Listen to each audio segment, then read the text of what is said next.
The six ghosts of fear. Most men wake each morning already defeated, not by events, but by expectation. Before the day is spoken, they have rehearsed worry, prepared excuses, and braced for trouble. Fear has done its work quietly, invisibly, long before a single obstacle appears. Fear does not always shout. More often it whispers. It calls itself caution. It disguises itself as intelligence. It convinces a man to lower his aims, soften his decisions, and move carefully through life as though danger were inevitable. You have felt this whisper, the hesitation before commitment, the doubt before opportunity, the subtle tightening in the chest when the future asks for faith instead of proof. These sensations feel personal, but they are not unique. They are ghosts, old, persistent, and well-practiced.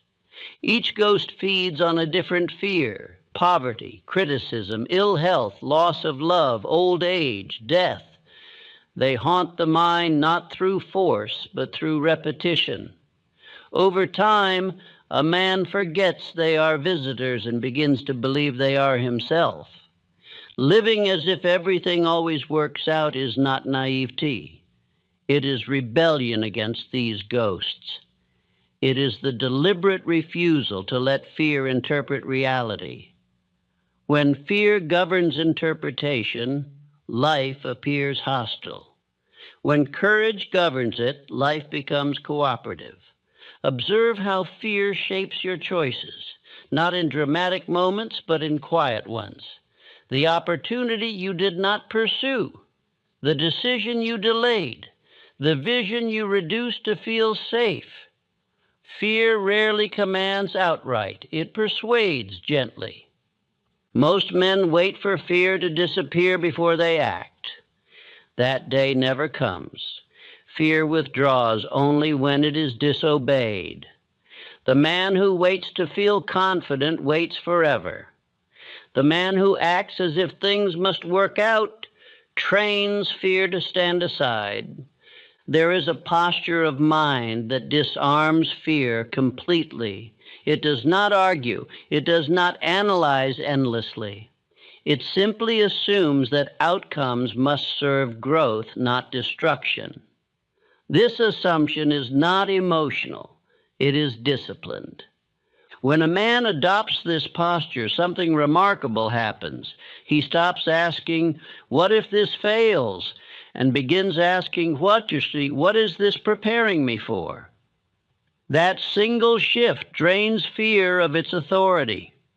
Fear thrives on uncertainty. It multiplies when the future feels undefined. But when you decide in advance that every experience must yield benefit, fear loses its leverage. It has nothing left to threaten you with. Think of how often fear has cost you time, years spent hesitating, energy wasted imagining disaster, potential diluted by caution. None of that protection spared you struggle. It only postponed growth. The ghosts of fear do not vanish through comfort. They vanish through confrontation. Each time you move forward without reassurance, you weaken them. Each time you interpret difficulty as training, you starve them. Living as if everything always works out does not mean nothing goes wrong. It means nothing is wasted. Pain becomes instruction. Delay becomes alignment. Loss becomes redirection. Fear cannot survive in a mind that refuses to label experience as defeat. This posture does something fear despises. It restores self-trust. The man who believes he can handle whatever comes stops needing guarantees. And without guarantees, fear has no bargaining power. Most men surrender to fear without realizing it. They call it realism. They call it maturity. But realism without courage is simply fear in formal clothing. It sounds reasonable while it quietly shrinks the soul. You were not designed to live guarded. You were designed to live decisively. Fear resists decisiveness because it knows that once a man commits fully, the ghosts lose their influence. Notice how fear collapses in moments of absolute decision. When you decide without retreat, fear has nothing to negotiate. It feeds on indecision, not resolve. There is a reason moments of faith feel liberating. They silence fear not by force, but by irrelevance. When you trust that everything must work out, fear's predictions lose meaning. This is not about denying danger. It is about denying fear the authority to interpret danger. Courage does not eliminate risk. It eliminates paralysis. You may feel resistance as you listen. Fear does not enjoy being exposed. It prefers to remain unnamed, unquestioned, and unchallenged. Naming it is the first act of conquest. Living as if everything always works out is not a comfort. It is a command to the mind to stop negotiating with fear and start governing it. Remain attentive. What follows is not reassurance for the timid, but instruction for the brave. You are about to learn how fear has governed you and how to remove it permanently, not by fighting it, but by outgrowing it. Fear's greatest triumph is not the pain it causes, but the authority it assumes over interpretation. Long before a man encounters difficulty, fear has already explained what that difficulty will mean. It does not wait for evidence. It anticipates, rehearses, and concludes. By the time the day begins, fear has already decided how the man will see it. Most men believe they are reacting to life. In truth, they are reacting to expectation. They wake with an unspoken assumption that trouble is likely, that effort will be resisted, that fortune must be earned through strain. This assumption shapes posture, tone, and decision before a single event has occurred. Fear rarely announces itself plainly. It is too clever for that. It enters dressed as intelligence, caution, and prudence. It advises restraint. It counsels delay. It recommends smaller aims for now. The man believes he is being reasonable, not realizing that fear has been speaking in borrowed language. I have watched capable men move through life guarded, measured, and careful, believing this posture protected them. Years later, they were protected from nothing except growth. Fear did not spare them hardship. It merely postponed mastery. Fear's power lies in interpretation. The same obstacle that sharpens one man dulls another. The obstacle did not choose. The interpretation did.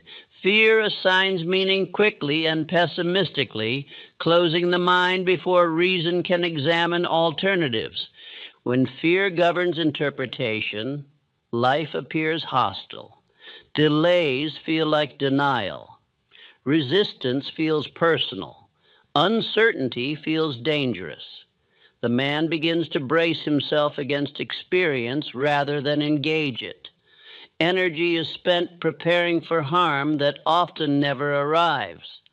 I have known men who exhausted themselves worrying about outcomes that never occurred. The effort spent on anticipation outweighed the effort required for action. Fear had consumed their strength in advance. This guarded posture becomes habit. The man no longer questions it. He believes this is maturity. He calls it realism. He forgets that realism without courage is simply fear given permission to manage the mind. The cost of this permission is time. Fear steals time quietly. It persuades the man to wait, to hesitate, to gather more proof. Each pause seems small. Together they become years. Fear feeds on anticipation more than reality. Once an event actually occurs, it is often manageable. The imagined version was far worse. Yet fear prefers imagination because imagination offers unlimited territory for dread.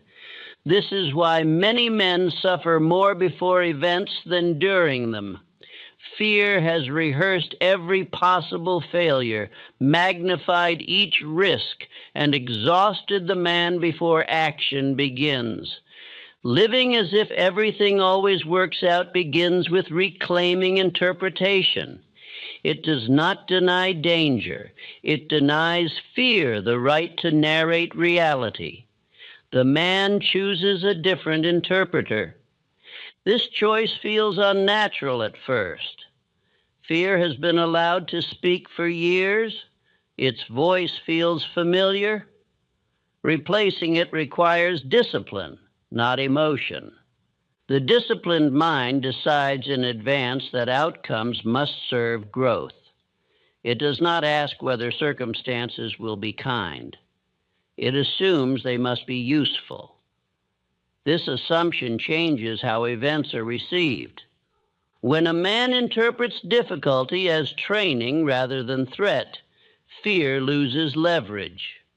It can no longer frighten him with delay, because delay now carries purpose.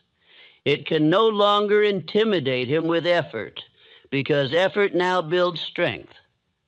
I have observed men who adopted this posture and appeared unusually calm under pressure. Others called them fortunate. They were not fortunate. They were unguarded. They did not waste energy resisting experience. Fear depends upon bracing. The man tightens internally, preparing for harm. This tension drains strength. The unguarded man remains open. He responds instead of recoiling. This openness does not invite harm. It invites clarity. The man sees options fear would have hidden. He adapts quickly because he is not frozen by expectation. Others sense this difference. They feel steadiness rather than anxiety. They trust the man who does not panic. They cooperate more readily. Fear isolates. Courage attracts. Fear also thrives on repetition. It repeats its warnings daily. Over time, these warnings feel like truth. The man forgets they are forecasts, not facts. The disciplined mind interrupts this repetition. It replaces fear's refrain with a chosen assumption. This must be done repeatedly. One act of courage is not enough. Fear is old. It yields slowly. Repetition weakens fear's authority. Each time the man acts without reassurance, fear's predictions lose credibility. Each time difficulty yields benefit, fear's voice grows quieter. Living as if everything works out does not require emotional confidence. It requires interpretive authority. The man decides what events will mean before fear can decide for him. This decision preserves energy. Energy once wasted on worry is redirected toward action. The man feels lighter not because circumstances have changed, but because interpretation has. Fear often disguises itself as concern for others. It warns that bold action may disturb stability, disappoint expectations, or invite criticism. These warnings sound noble. They are often excuses. The man who obeys fear in the name of responsibility later discovers that responsibility avoided becomes regret. Responsibility accepted becomes strength. Fear also narrows vision. It encourages small aims that feel safe. The man lowers his sights and calls it prudence. Years later, he wonders why his life feels confined. I have known men who avoided decisive action because they feared losing what they had. In protecting the present, they forfeited the future. Fear convinced them that holding was safer than moving. The unguarded man understands that stagnation carries greater risk than motion. He moves forward, trusting that adjustment will occur as needed. This trust steadies him.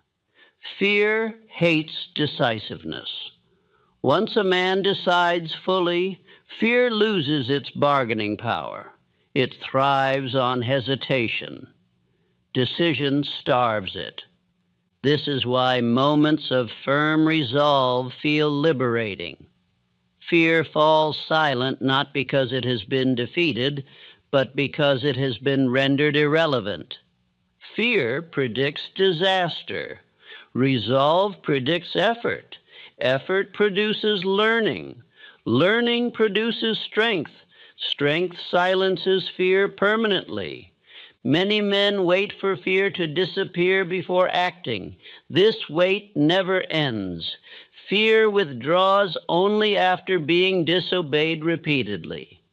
The man who lives as if everything always works out trains himself to meet fear with indifference. He does not argue with it. He acts without consulting it. This posture transforms how time is experienced. Days no longer feel tense. The future no longer feels threatening. The man is occupied with execution rather than anticipation. Others notice this calm and mistake it for certainty. It is not certainty, it is acceptance. Acceptance that whatever arrives can be handled and used. Fear cannot survive in a mind that trusts itself. Self-trust is fear's natural enemy. The man who believes he can respond effectively does not require guarantees. Guarantees are fear's currency. The man who demands them remains dependent. The man who proceeds without them becomes free. This freedom saves years. Years spent waiting for safety are reclaimed through movement. Years lost to hesitation are redeemed through action. Living guarded does not prevent loss. It prevents growth. Living unguarded invites growth, which teaches the man to handle loss if it appears. Fear tells the man he must be protected. Courage teaches him he must be prepared. Preparation comes through engagement, not avoidance. Engagement trains judgment. Judgment strengthens confidence. Confidence supports persistence. Persistence produces result. Fear collapses when this chain is set in motion. Say these words quietly, not as comfort, but as command. I refuse to let fear interpret my experience. Whatever occurs will serve my growth and instruction. These words are not hope. They are governance. Once governance is claimed, fear becomes a visitor rather than a ruler. It may appear, but it does not decide. This is the foundation of living as if everything always works out. Not denial of hardship, but refusal to waste it. What follows will reveal how fear rotates through familiar disguises, how these ghosts trade places, and how recognizing them prevents years of unconscious obedience. Fear rarely appears in a single fixed form. When challenged directly, it changes its face. When one disguise is recognized, another steps forward. This is why many men believe they have conquered fear, only to find themselves restrained again later under a different name. Fear survives not through strength, but through variety. I have called these disguises the 6 ghosts of fear, not because they are imaginary, but because they operate unseen. They move quietly through thought, influence decision without announcement, and vanish when examined closely. Left unnamed, they feel personal. Once named, they lose much of their power. The first ghost most men encounter is the fear of poverty. It is not always hunger or want that frightens them, but the possibility of loss. This ghost persuades a man to choose safety over growth, certainty over opportunity. It encourages him to cling tightly to what he has, even when holding prevents advancement. Fear of poverty often calls itself responsibility. It argues that risk is foolish, that security must come first, that ambition should wait. Many men obey this counsel for years, believing they are being prudent, only to discover later that caution protected comfort but destroyed momentum. I have known men who refused decisive action because they feared losing income, position, or approval. In doing so, they lost far more. They lost time, confidence, and belief in themselves. Poverty of spirit followed long before poverty of circumstance ever could. The second ghost is the fear of criticism. This fear silences more potential than any other. Men hesitate not because they doubt the work, but because they fear the opinion of those who will not carry its burden. Criticism need not be spoken aloud to be effective. The imagined voice is often enough. Fear of criticism convinces the man to remain agreeable. He avoids standing apart. He delays commitment until approval feels certain. This approval rarely arrives because the world does not applaud intention. It reacts to result. I have observed that men who eventually achieved distinction were often criticized early. Their decisiveness disturbed those who preferred caution. Had these men obeyed fear of criticism, they would have remained invisible and unchallenged and unchanged. The third ghost is the fear of ill health. This fear persuades the man that he is fragile, that effort may exhaust him, that strain is dangerous. It exaggerates discomfort into warning and fatigue into threat. It encourages rest when engagement is required. Fear of ill health often disguises itself as self-care. It argues that the body must be protected from exertion. Yet the body strengthens through use, not avoidance. Men who obey this fear often grow weaker through inactivity. I have seen men limit their lives drastically because they believed themselves vulnerable. In limiting effort, they weakened vitality. The fear that promised protection delivered decline. The fourth ghost is the fear of loss of love. This fear restrains independence. It warns that decisive action may disappoint family, unsettle relationships, or threaten belonging. It persuades the man to reduce himself in order to remain accepted. Belonging purchased at the cost of authenticity becomes confinement. The man who suppresses his call to please others often discovers that resentment replaces affection. Love that demands self-betrayal does not endure. Many successful men were misunderstood during their period of growth. Their commitment required adjustment from those around them. Had they refused this discomfort, they would have remained smaller to preserve harmony that was already fragile. The fifth ghost is the fear of old age. This fear convinces the man that time has passed, that opportunity belongs to the young, that effort is wasted now. It whispers that change is impractical, that habits are fixed, that ambition should be retired. Fear of old age steals years by persuading the man to surrender early. It measures life backward rather than forward. It ignores the fact that growth renews vitality and that stagnation ages the spirit faster than time ever could. I have known men who delayed action until they felt too old to begin. They were not too old. They were too obedient to fear. Their regret aged them far more than effort would have.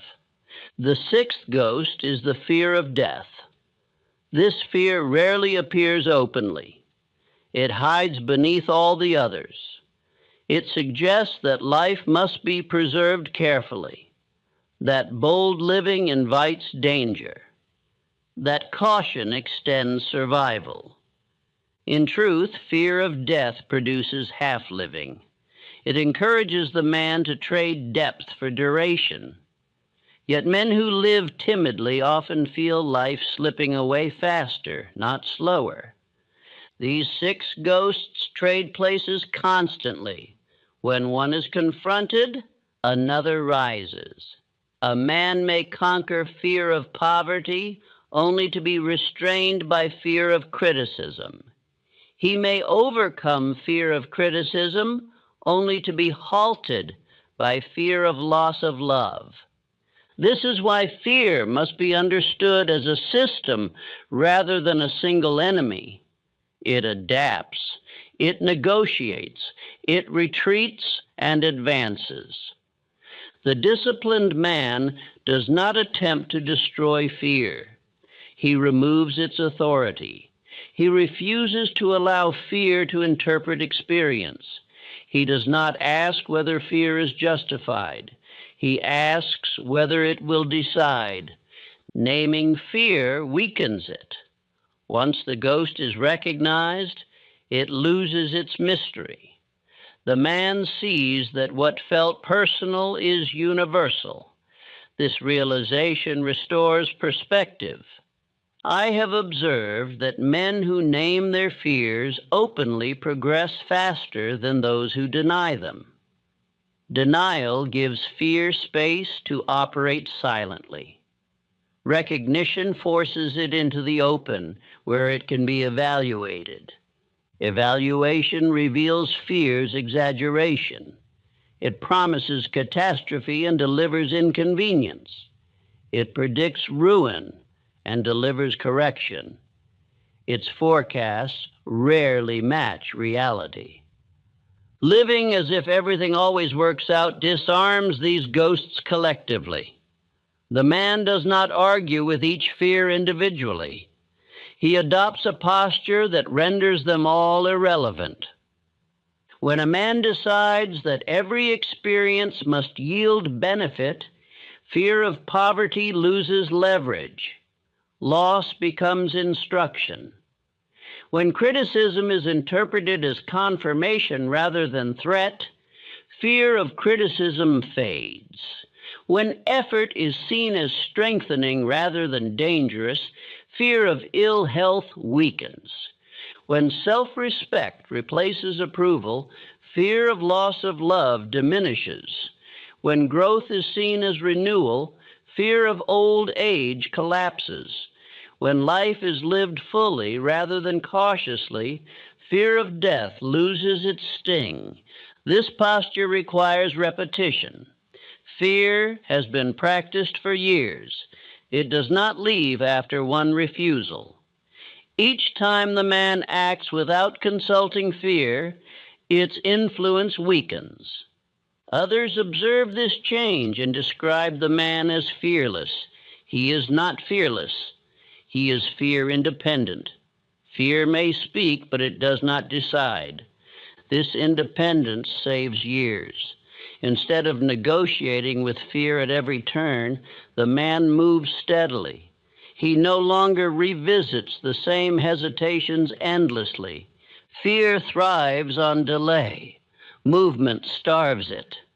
The ghosts of fear cannot survive in a mind that has decided in advance that life must work out. They depend on the possibility of waste. When waste is removed, fear has nothing left to protect against. Say these words quietly, not as challenge, but as declaration. I recognize fear in all its disguises, and I do not grant it authority. Whatever form it takes, I proceed without its permission. This declaration does not eliminate fear's presence. It eliminates fear's command. What follows will show why disciplined assumption reshapes outcome, how expectation governs experience, and why living as if everything always works out is not optimism, but law in action. When fear has been named and stripped of disguise, the mind stands exposed to a greater truth, one that frightens fear more than confrontation ever could. That truth is this: expectation governs outcome, not hope, not desire, not wishful thinking, but settled assumption. Life responds not to what a man wants occasionally, but to what he expects consistently. Most men believe events shape expectation. In truth, expectation shapes events long before they appear. The mind decides what is likely, and the body prepares accordingly. Action follows preparation. Circumstance responds to action. This sequence operates whether a man understands it or not. Fear understands this law instinctively. That is why it works tirelessly to influence expectation. It does not need to stop effort entirely. It only needs to lower expectation slightly. A lowered expectation produces cautious action. Cautious action produces restrained results. Restrained results appear to confirm fear's forecast. Thus, fear feeds itself. Living as if everything always works out is not optimism. Optimism hopes. Assumption commands. The difference is severe. Optimism wavers when tested. Assumption steadies under pressure. I have observed men who expected difficulty and found it everywhere. They did not invite hardship consciously, yet they prepared for it inwardly. Their posture was defensive. Their language was guarded. Their decisions were hedged. Life answered with resistance that seemed to justify their caution. I have also observed men who expected alignment without evidence. They did not deny obstacles. They denied the idea that obstacles were final. Their posture was open. Their decisions were direct. Life answered with cooperation that appeared extraordinary to onlookers. The difference was not circumstance, it was assumption. Assumption is the silent agreement a man makes with life. It is what he believes must happen, not what he wishes might happen. This belief organizes his perception before thought intervenes. When a man expects trouble, he notices every delay. When he expects usefulness, he notices opportunity within delay. The event is identical. The interpretation is not. Expectation also governs energy. Fear-based expectation drains strength in advance. The man rehearses failure internally, exhausting himself before effort begins. Confidence collapses not from action, but from anticipation. Disciplined expectation preserves energy. The man does not waste strength imagining disaster. He assumes adjustment will occur and moves forward.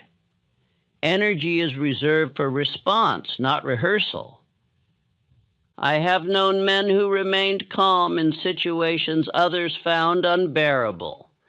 When asked how they managed, they could not explain it clearly. They simply did not expect collapse. They assumed solution. Others called this luck. It was law obeyed quietly. Expectation also governs persistence. The man who expects eventual benefit continues longer than the man who demands immediate reward. Delay does not frighten him because delay does not contradict his assumption. This alone saves years. Many men quit not because effort failed, but because expectation expired. They expected results too early and interpreted delay as denial. The man who lives as if everything works out expects delay. He interprets it as preparation rather than refusal. He remains. Remaining is rare. That rarity creates advantage. Expectation also alters how others respond.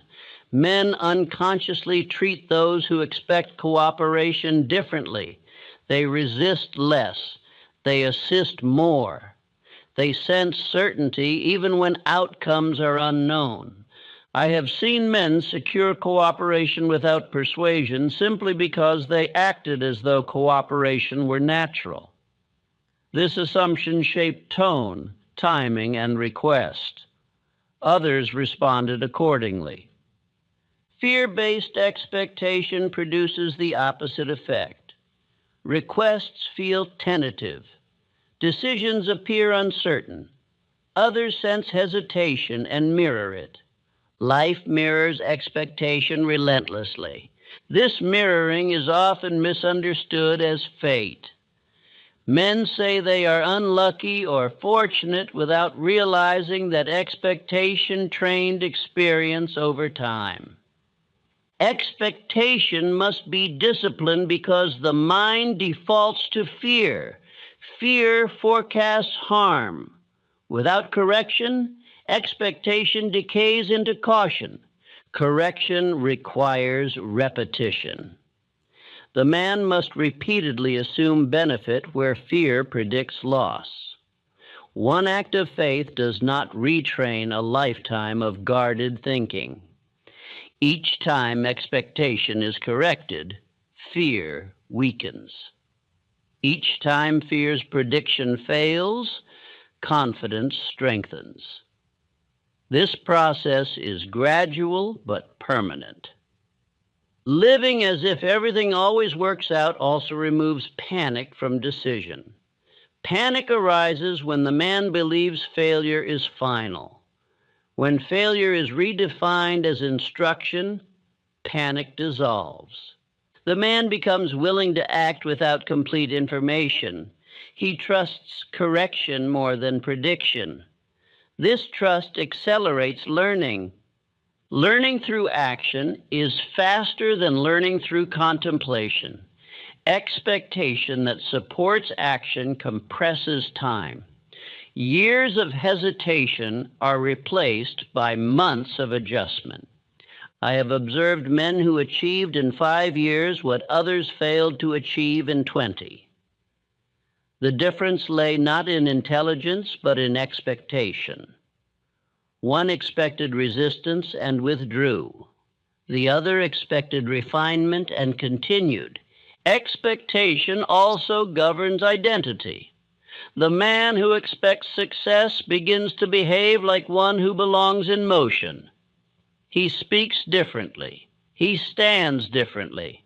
He tolerates less drift. Others sense this identity and respond. They treat the man as someone whose efforts will likely succeed. Opportunities align accordingly. This does not mean every effort succeeds outwardly. It means no effort is wasted inwardly. The man extracts value from every outcome. Fear cannot survive in a mind that refuses to believe in waste. Fear requires the possibility of irreversible loss. When loss is removed as interpretation, fear collapses. Loss becomes redirection. Failure becomes instruction. Delay becomes alignment. This posture is not passive. It is active interpretation. The man does not wait to see what events mean. He decides. This decision feels unnatural at first. The mind has been trained to wait for evidence, yet evidence follows assumption, not the reverse. I have seen men hesitate until proof appeared and miss opportunity entirely. Opportunity moved toward those already moving. Assumption moves the man. Movement invites opportunity. Opportunity confirms assumption. This sequence never reverses. Fear attempts to interrupt it by insisting on proof first. The disciplined man refuses this order. He moves and allows experience to educate him. Others call this faith. It is faith, but not blind. It is faith in law rather than circumstance. Law responds consistently. Circumstance varies. Living as if everything always works out is allegiance to law.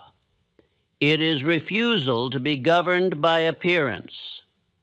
This allegiance stabilizes the mind. Stability supports persistence. Persistence produces inevitability. Inevitability is what others mistake for luck. This posture also heals regret. Regret arises when experience is labeled as wasted. When nothing is wasted, regret loses its foundation. Men who live guarded accumulate regret quietly. Men who live with disciplined assumption accumulate understanding. Understanding strengthens self-trust.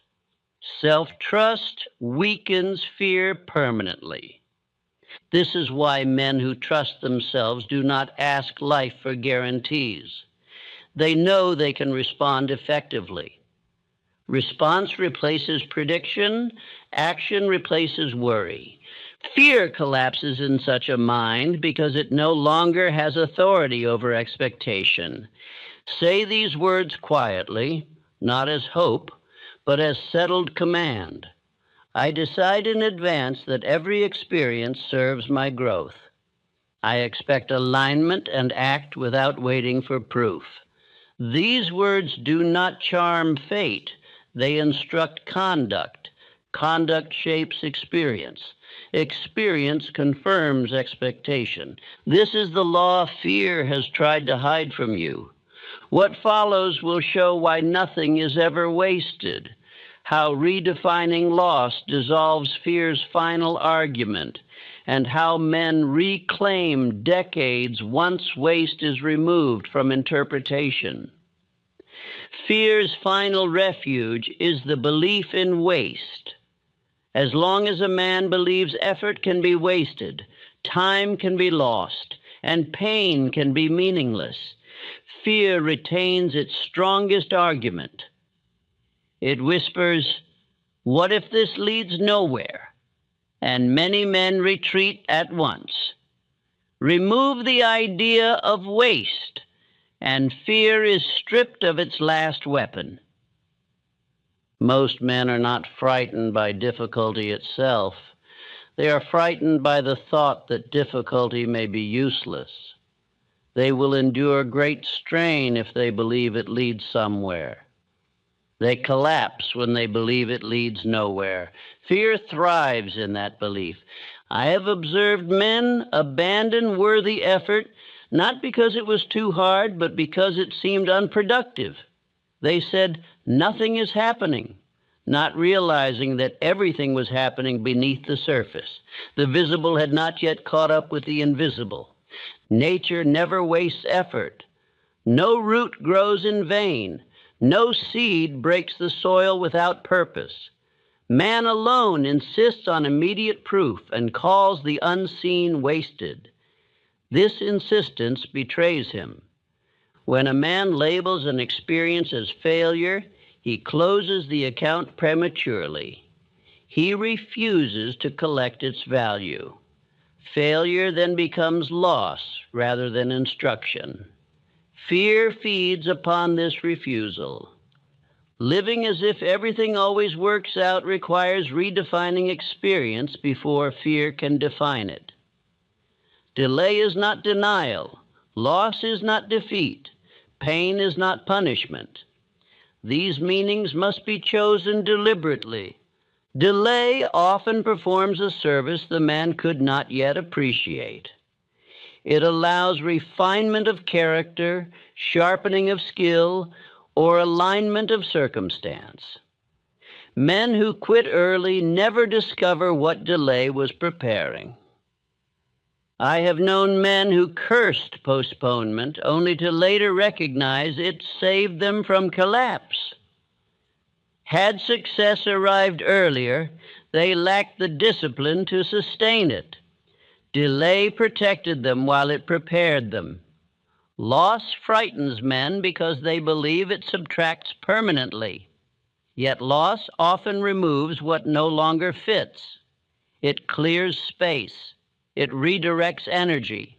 It simplifies focus. I have seen men lose positions, associations, or income and believe themselves ruined. Years later, they recognize that loss freed them to pursue work more suited to their nature. What felt like disaster proved decisive. Fear cannot tolerate this interpretation. It insists that loss must be final. The disciplined man refuses this verdict. He asks what loss has made possible. Pain is fear's most dramatic evidence. Fear claims that pain proves something has gone wrong, yet pain accompanies all growth. Muscles ache when strengthened. Minds strain when expanded. Pain is not evidence of error. It is evidence of change. Men who avoid pain also avoid growth. They live gently and diminish quietly. Men who reinterpret pain as instruction endure and expand. This reinterpretation is not denial. Pain still hurts. Loss still stings. Delay still frustrates. The difference lies in meaning. Meaning determines whether the man is broken or strengthened by experience. I have studied men who endured severe reversals and emerged stronger. Others faced mild setbacks and withdrew permanently. Severity was not the factor. Interpretation was. When nothing is labeled as wasted, regret dissolves. Regret feeds on the belief that time was misused. When every experience is claimed as preparation, regret has no ground. This is how men reclaim decades. 10 years spent wandering can be gathered into wisdom once they are interpreted as training rather than error. 20 years of missteps can become foundation rather than burden. Fear loses authority when regret is removed. Fear threatens future loss by reminding the man of past waste. When the past is redeemed, fear's warning loses force. Redeeming the past requires acceptance. The man must accept that everything he has lived through contributed to his readiness. This acceptance feels humbling, but it is liberating. Many men resist this acceptance because it appears to excuse failure. It does not excuse it. It uses it. Excuse discards responsibility. Use transforms it. I have known men who carried shame for years over mistakes that later became their greatest source of understanding. Their shame delayed them far longer than the mistake itself. Fear thrives on shame. Shame convinces the man he is damaged. The disciplined interpretation reveals that he is trained. Training often arrives through adversity because comfort teaches little.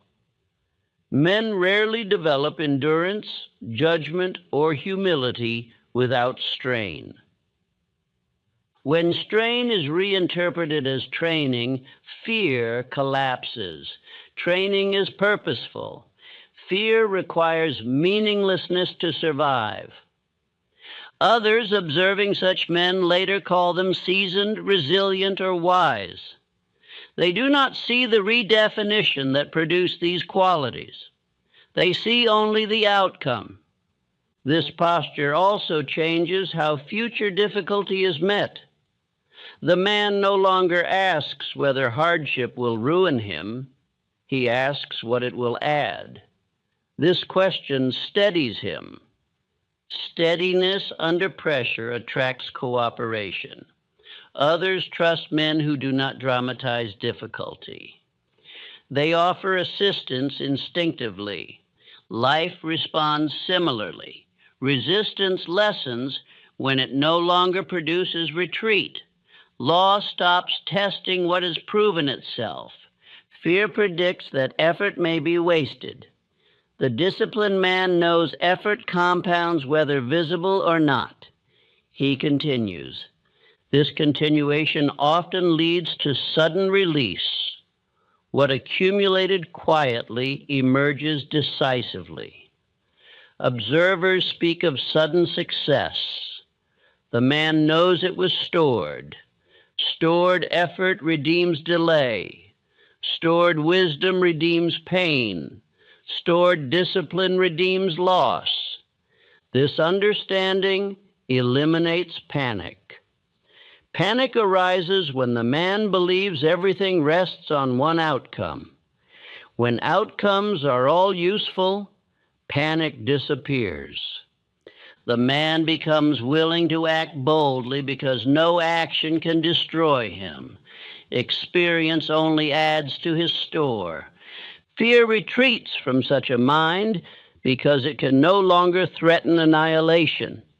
The worst fear can offer is effort, and effort is welcomed. This posture does not make life gentle. It makes life meaningful. Meaning sustains endurance where comfort cannot. Men who live this way do not speak often of fear. They speak of work. They speak of learning. Fear has lost relevance. Say these words quietly, not as consolation, but as final verdict. Nothing I endure in good faith is ever wasted. Everything I meet becomes part of my strength. This verdict closes fear's last argument.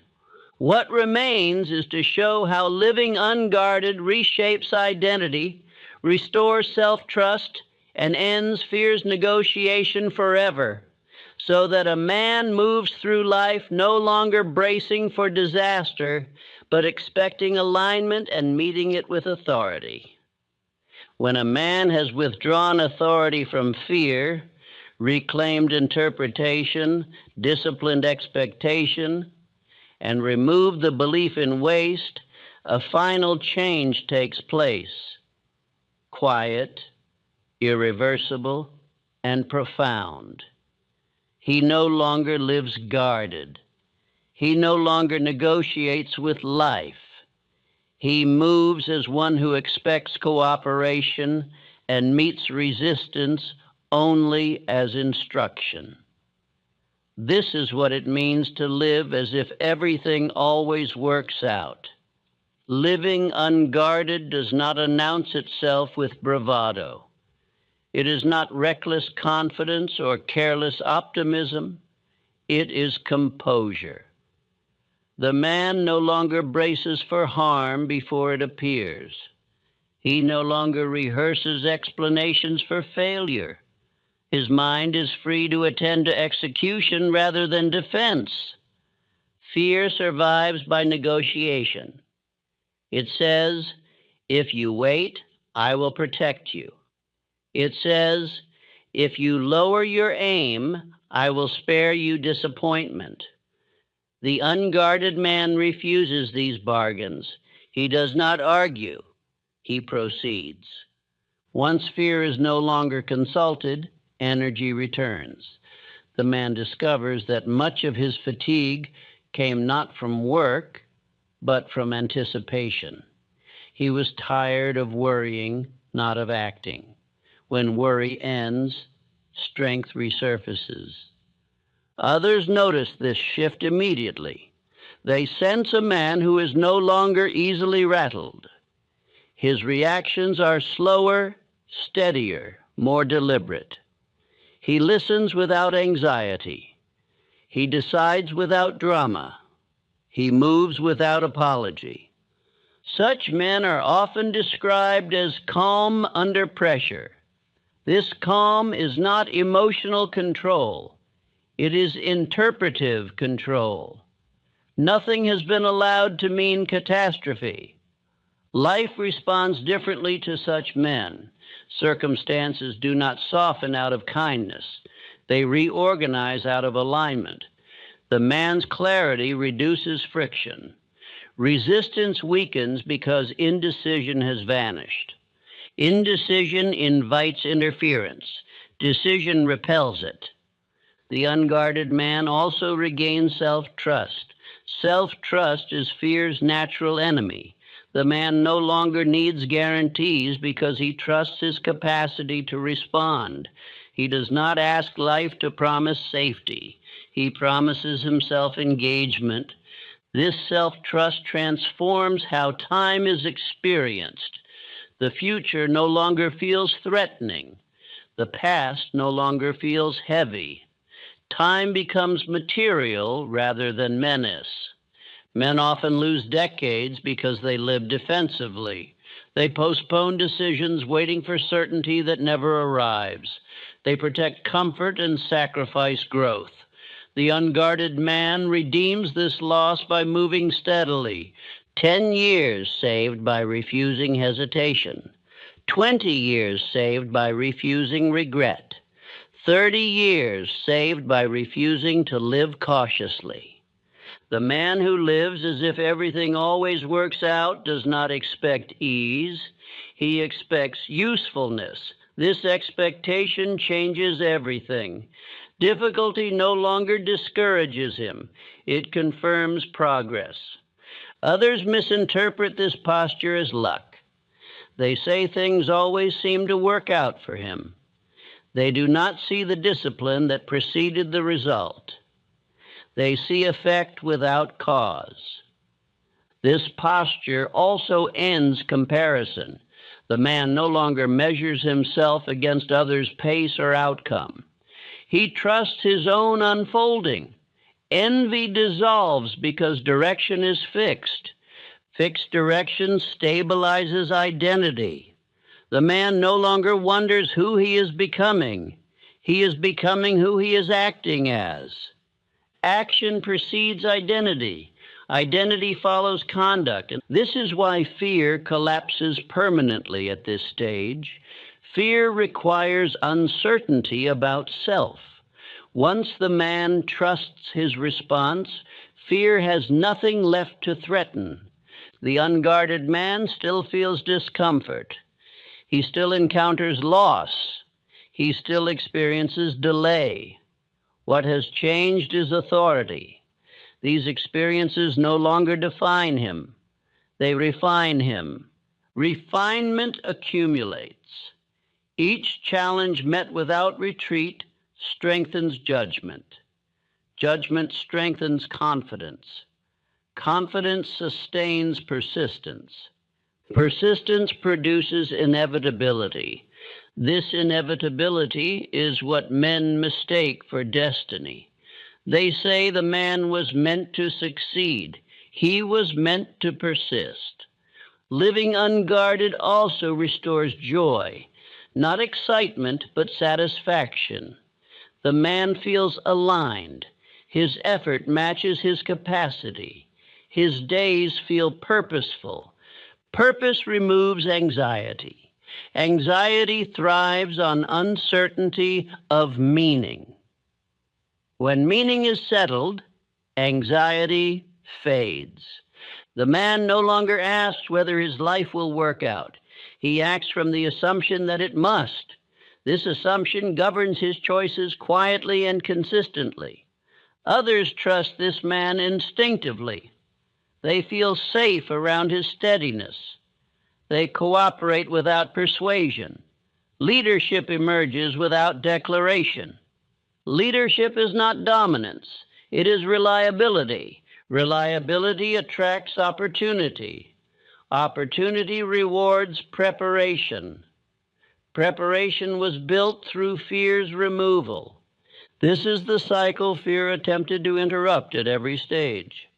The man who completes this cycle no longer needs instruction to be brave. Bravery has become posture rather than effort. He does not seek reassurance during uncertainty. He seeks alignment through action. This is why living as if everything always works out is not denial. It is mastery. Mastery of interpretation. Mastery of response. Mastery of self. Fear may still visit, but it does not stay. It finds no hospitality. The mind is no longer arranged to accommodate it. The ghosts have lost their home. This posture becomes permanent through repetition. Each day lived unguarded reinforces identity.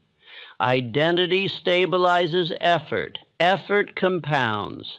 Compounded effort redeems all delay. What once felt like wasted years becomes training. What once felt like error becomes preparation. Nothing is discarded. This is how men reclaim their lives fully, not by erasing the past, but by using it.